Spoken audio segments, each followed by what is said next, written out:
ఎవరు కావాలి? డాడీయా? నాన్న కావాలా? వస్తాడు, ఇప్పుడు బయలుదేరాడు, నైట్ కల్లా వచ్చేస్తాడు. మమ్మీ ఉంది కదా, మమ్మీ వద్దా? మమ్మీ వద్దా మరి?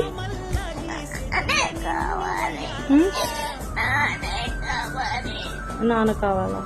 ఏం చెప్పాలి ఇప్పుడు? ఫోన్ చేసి నేను చెప్పు. ఫోన్ చేసి ఏం చెప్పాలి?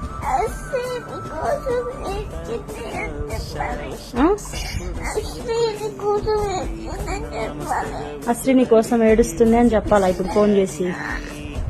సరే చెప్తాను. మరి ఏడు పాపి, నేను ఉన్నాను కదా, నేను చూసుకుంటా. ఎంత ఇష్టం నానంటే నీకు? చాలా ఇష్టమా? వద్దు ఊరుకో, ఫోన్ చేస్తాను. ఓకే. అయ్యో